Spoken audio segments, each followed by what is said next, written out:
हर हर महादेव। नमस्कार। आप सभी भाइयों बहनों मित्रों को मेरा प्रणाम। उम्मीद है कि आप सब इस झंझनाहट वाली ठंड में ठीक से होंगे। कई तो आनंद ले रहे हैं और कईयों को परेशानी का सामना करना पड़ रहा है। समझ पा रहे हैं, बूढ़े बुज़ुर्गों को ठंड सता रही है, बच्चों को भी। ख्याल रखें इनका, और आसपास में भी जो जानवर जीव जंतु हैं उनका भी ख्याल रखें, यही प्रार्थना है। बाकी आइए शुरू करते हैं जिस विषय को लेकर मैं ये कंटेंट बना रहा हूँ, ये वीडियो बना रहा हूँ। हालांकि थंबनेल या कैप्शन में तो आप समझ ही पाए हैं हल्का कुछ भी कि क्या बात हो सकती है। लेकिन उससे पहले एक बात मैं क्लियर करना चाहता हूँ कि ये वीडियो पर्टिकुलर नौकरी या व्यवसाय के ऊपर नहीं है कि आप नौकरी करेंगे कि व्यवसाय करेंगे, उसके ऊपर नहीं है। ये बाकायदा पर्टिकुलर पार्टनरशिप के ऊपर है, और पार्टनरशिप किनके साथ करें और कैसे करें इसके ऊपर निर्भर कर रहा है। अब आइए समझते हैं कि कैसे पार्टनर चूज़ करें, कैसा पार्टनर हो वो सही से अपने साथ कंधे से कंधा मिला के चलेगा या साथ देगा कि नहीं, या ईमानदारी बरकरार रखेगा कि नहीं, नियति की इच्छा रहेगी तो नीति सही रहेगी कि नहीं। ये सब कुछ मायने रख रहा है कि आप जो पार्टनर चूज़ कर रहे हैं बिज़नेस के लिए, अगर बिज़नेस करना है तो वो समझ के चलें। वो कोई भी हो सकते हैं, रिश्तेदारों में भी हो सकते हैं, आपके सखी संबंधों मित्रों दोस्तों में भी हो सकते हैं, आपके स्पाउस से भी आपकी कनेक्शन रहेगी किसी ना किसी तरीके से बिज़नेस की, ये भी हो सकता है। ठीक है, फैमिली में भी कोई हो सकता है, आपके भाई बहन, ये सब इट डजेंट मैटर। वो कोई रिश्ते के ऊपर डिपेंड नहीं कर रहा है, कोई भी हो सकता है। ये जो सूत्र, ये जो पॉइंट मैं बता रहा हूँ, ये आप पार्टनर कैसे चूज़ करें और किन्हें चूज़ करें, business partner, particular business partner, उसके ऊपर है। वो मैं एक एक पॉइंट आपको बारीकी से समझाने की कोशिश करूँगा, और उसको आप कैसे समझें और लागू करें ये आपके ऊपर निर्भर कर रहा है। तो उस चीज़ को मैं क्लियर आउट करने की कोशिश करूँगा। अब देखिए, ये जैसे ये एक ब्लैंक चार्ट है, ये लग्न कुंडली है, काल पुरुष की कुंडली के हिसाब से। मैं ये चार्ट इसलिए लेता हूँ ताकि आपको मैं समझा सकूँ, सुविधा हो आपको समझने में। तो ये लग्न कुंडली का चार्ट है। अब यहाँ पर आपकी कोई सी भी कुंडली हो, 1 से लेके 12 के बीच में कोई सी भी कुंडली हो, लग्न कुंडली, वो मायने नहीं रखता। मायने क्या रख रहा है वो देखिए। ये जैसे लग्न चार्ट है, और इसका दशमेश जो हुआ, दशम भाव, ठीक है। आपका दसम का स्वामी कहाँ जाके बैठा है देखिए, ठीक है। वो कुंडली में कहीं भी बैठा हो, और वो किसी भी तरीके से सप्तम या लाभ भाव के स्वामी के साथ संबंध अगर बना लेता है, मतलब दसम का स्वामी जो है सप्तम, ये सप्तम हाउस है, और ये 11th हाउस है, मतलब 7th हाउस और ये 11th हाउस, सप्तम और लाभ भाव एकादश, ठीक है। इसके साथ अगर किसी भी तरीके से संबंध बना लेता है, या यहाँ पर जो भी राशि बैठी हो उनके स्वामी के साथ संबंध बना लेता है, तो ये एक सूत्र लागू होता है। अभी मैं एक चीज़ में ब्रेक कर रहा हूँ, यहाँ पर मैं जो भी पॉइंट बताऊँगा पर्टिकुलरली शुरू में जो किया हूँ या बताने जा रहा हूँ, ये स्टेप बाय स्टेप होगा। तो इस वीडियो को आप ध्यान से देखिएगा, समझिएगा, ठीक है। इसे आपको पूरे तरीके से समझना है देखकर, नहीं तो आपको खुद ही ये तकलीफ़ होगी और असुविधा होगी समझने में। मैं स्टेप बाय स्टेप ये क्लियर करूँगा, तब जाके जो भी आप पढ़ के आए हैं कि कैसे और किन्हें चूज़ करें, तब जाके वो क्लियर होगा। ये मैं बारीकी से समझा रहा हूँ, इसको समझने की कोशिश करिए। तो ये जो सूत्र है कि दशम का स्वामी सप्तम और लाभ भाव में किसी भी तरीके से इन दोनों मतलब राशियों के साथ अगर संबंध बना ले, तो मान के चलिए, एक बात मैं बता रहा हूँ, जैसे लग्न कुंडली है आपकी, कोई भी लग्न कुंडली पकड़िए, मान के चलिए आपकी मकर लग्न की कुंडली है, ठीक है। यहाँ लग्न में मकर लग्न की राशि है, मकर राशि, मकर लग्न जो भी, तो यहाँ पर दशम मतलब मकर की राशि का नंबर कितना हुआ, 10, वो यहाँ लिखा हुआ है। उस हिसाब से यहाँ सप्तम का स्वामी कौन हुआ, कर्क राशि, चंद्रमा, और लाभ का स्वामी कौन हुआ, वृश्चिक राशि, मंगल, ठीक है।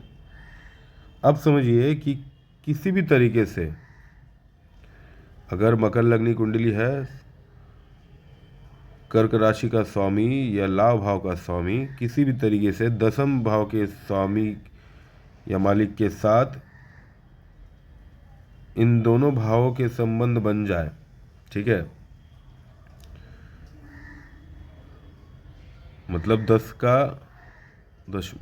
दशम भाव का स्वामी के साथ अगर सप्तम मतलब चंद्रमा या मंगल का संबंध बन जाता है, तो तब ये पार्टनरशिप दर्शाता है, पार्टनरशिप का योग बनता है, आपके पार्टनरशिप की स्थिति पैदा करता है। ये अब धीरे धीरे मैं आ रहा हूँ, अब समझिएगा, बिजनेस में समझ गए। अब आइए ये समझते हैं कि किनके साथ पार्टनरशिप करना सही रहेगा बिजनेस में। जिनके साथ कुछ हद तक ही सही, लेकिन चलेगा, मतलब अच्छा खासा चलेगा। सारी जीवन की तो गारंटी नहीं ली जा सकती, स्वयं ब्रह्मांड भी उसका परमिट नहीं देता है, वो भी नहीं मानेंगे। अब देखिए, फिर से मैं दशम भाव, ये मैं बता रहा हूँ, फिर से दशम भाव को देखना है, और अब की बार दशम भाव के साथ साथ आपको अष्टम भाव को भी देखना है, क्योंकि दशम भाव से दशम या लाभ भाव, मतलब कर्म का भाव या लाभ भाव, दशम और एकादश भाव सप्तम और अष्टम होते हैं कुंडली में। अगर मान के चलिए दशम को लगन मान लेते हैं, यहाँ भी कोई भी लगन हो, ठीक है, मान के चलिए वृषभ लग्न हो, अगर दशम को लगन मान लेते हैं, उस हिसाब से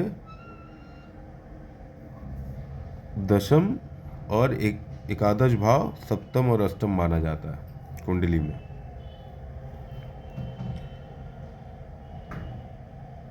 अब वही सप्तम या अष्टम कुंडली के भाव में अगर शुभ स्थिति में हो, केंद्र या त्रिकोण में हो, ध्यान से समझिएगा, केंद्र या त्रिकोण में हो, दूसरा दशम से अष्टम लाभ भाव होता है, दशम से जो अष्टम है वो लाभ भाव होता है, और वो कौन सी राशि है, वहाँ कौन सी राशि बैठी हुई है, उसका स्वामी कौन है।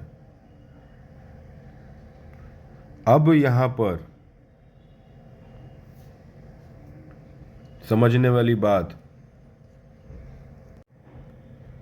सबसे ज़्यादा ध्यान देने वाली बात और महत्वपूर्ण बात यह है, अब ये समझना पड़ेगा आपको। अब मैं बताने जा रहा हूँ कि किन्हें चूज़ करें, ढंग से समझिएगा, ढंग से समझना पड़ेगा, और अपने चॉइस किए पार्टनर को बाकायदा इस तरीके से आपको उनकी कुंडली को बारीकी से देखना होगा। अब आप अपने पार्टनर का कुंडली ले लीजिए, जिन्हें भी आप मान के चलिए कहना चाह रहे हैं कि हाँ पार्टनरशिप करना है या कुछ भी या सोच रहे हैं, आप उनका कुंडली ले लीजिए और अपना कुंडली ये रखिए सामने। जो मैंने अभी जो सूत्र बताया कि दशम से जो एकादश होता है लाभ भाव, वो अष्टम माना जाता है। वहाँ कौन सा राशि बैठा है, उसका स्वामी कौन है, ये पॉइंट है, पकड़ के रखिए, इसको मिलाना है अब आपको। उनका अब अपने पार्टनर का कुंडली ले लीजिए। अब आपको जो अष्टम भाव या अष्टम का स्वामी आपका, सॉरी, उनकी कुंडली में आपका जो अष्टम भाव या जो भी राशि है उसका स्वामी उनकी कुंडली में शुभ स्थिति में है कि नहीं, ये देखना है। त्रिक भाव में नहीं हो, मतलब 6, 8, 12 में ना हो, या त्रिक का मालिक ही ना हो, या 6, 8, 12 का ही मालिक ना हो।